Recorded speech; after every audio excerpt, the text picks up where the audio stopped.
Welcome back to the channel, guys. Today we're looking at the HDZero Micro V2 camera for HDZero and SharkBite from RunCam. I'm Jeff with Titan FPV.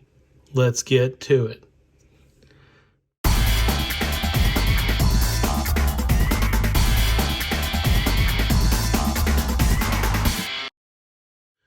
Guys, if you're not already subscribed, please do so. Give this video a thumbs up. Leave a comment down below. I'll get back to you as soon as I can. This camera, as well as most products on the channel, are purchased by me and me only. So by giving this video a thumbs up and subscribing, you're allowing me to bring more content to the channel. I promise the unboxing is going to be the least exciting part of this video, so I'll try to make some quick work of it. Let's dive in. Got the quality seal here.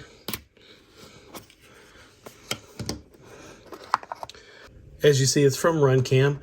They've been making SharkBite and HDZero cameras from the beginning, starting with the RunCam HD, the original HDZero Micro, now the HDZero Nano, and finally the Micro V2. But this is a very special camera, guys, and this is what's going to be exciting here.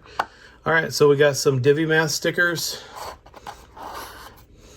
and HDZero. Always nice to have some slaps to come with the camera. All right, we do have some mounting hardware.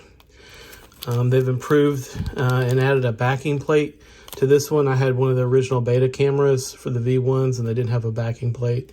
So that's a nice addition, as well as various screw sizes to mount the camera. We'll set that aside. For the star of the show, this is the HDZero Micro V2. All right, as you see, it does have a glass lens. I don't believe it's the largest field of view as the Foxair DigiSight. Check out the link above and take a look at that review. I may do a comparison of these cameras for you guys. But previously, that was going to be the best camera available for HDZero and SharkBite. But I believe we have a new champion with this Micro V2.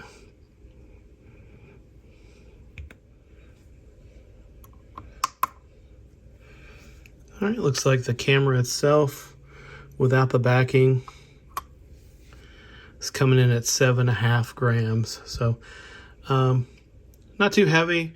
It's definitely not the lightest camera for HDZero. If you're looking for the lightest option, you will want to go with one of the nano size cameras. But a lot of us have been waiting for a nice micro camera and something that doesn't image quality for weight. So as I stated before, this does have a 1/2 inch sensor, just like the Foxair DigiSight. The DigiSight is only a 16:9 camera. The HDZero Micro V2 is the only camera that will do natively 4:3. For HDZero and SharkBite, it's switchable. In 16:9 mode, it's going to be 145 degree field of view, and in 4:3 mode, it's going to be 155 degrees. In comparison, the Foxair DigiSight V3 has the same 1/2 inch sensor, I believe, but it's only available in 16:9 format, and you're going to get 160 degree field of view with the stock lens, and the Starlight lens has an impressive 170 degree field of view. Now, if you're not a fan of fisheye, that might be something that you want to steer clear of, but this is definitely a viable option. If you can't find the Micro V2s in stock, they're both great images. Foxair did fix their bluish green tint in the production versions. I'll post a link to the video up here at the top. These are both good options, but in my opinion, the HDZero Micro V2 is going to dethrone the DigiSight V3 in this case. A lot of stuff going on in HDZero. This technology is progressing very rapidly. We've seen a lot of improvements since about 1.5 years when the system was introduced. I was an early adopter. It's very exciting stuff. The future's here now, guys. This camera is available without a MIPI cable for $50 US. The DigiSight V3 can be had for $49.99 For the regular edition, the Starlight edition is going to be $3 more, but I have seen these as much as $5 off at Defiance RC. I'll post a link in the video description. You guys check out that deal. To access the camera options menu, you need to be on at least firmware revision 181.220.21. Now this is a clip taken with a GoPro inside the goggles. You want to notice this around the kind of picture frame. That's how much you can see the image has been cropped on the 16:9 and the 4:3 on the right. If you do notice the sparkling effect, the VTX is set to pit mode, sitting here on the bench. You can adjust the brightness as low as -32 and as high as 32. All the settings in the following footage that you'll see was set to the default settings you see here.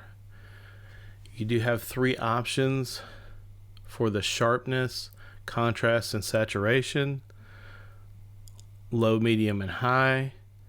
Like I said in the clips, you'll see they were all set to medium.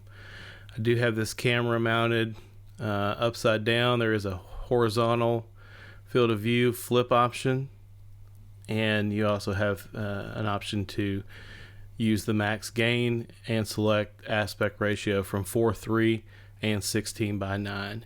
You will have to repower the VTX after adjusting the aspect ratio settings. You also want to make a change in the VRX menu for the scaler. If you're using 16:9 mode in your HDO2 goggles, you want to leave it to ORG or for original, because they are natively a 16:9 HDMI input. If you're running 4:3, you're going to want to use the H960 setting. Alright, let's dive into the footage.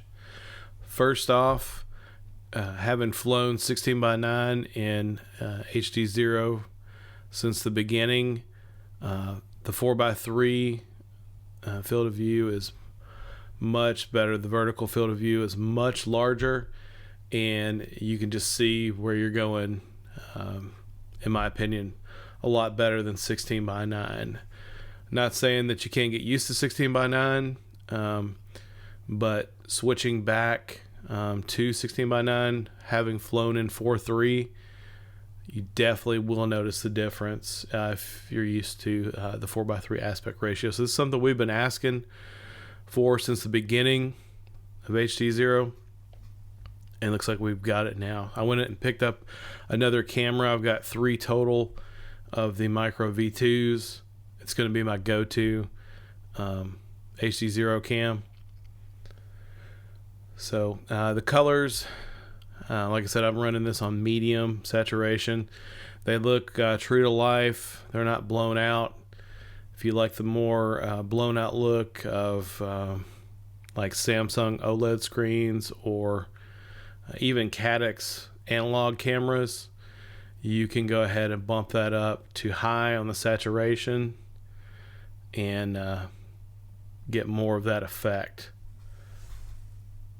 You'll have to forgive my flying. It was pretty cold. It's wintertime here in the US, the southern US, so it's been a while since I've flown. I was a little bit rusty, so just take it easy on me there, guys. I'm going to fly here to look at the garage door. That's going to be a good comparison that you see the fisheye effect on the camera. It's not as bad as the DigiSight V3. Now, I don't remember if I flew this next 16:9 pack back to back, if it was the first 16:9 pack after flying 4:3, but I did notice an immediate difference switching back to 16:9. So for me, the 4:3 aspect ratio is preferred. Let me know what you guys think in the comments. I'm gonna cut to some royalty-free music. Enjoy.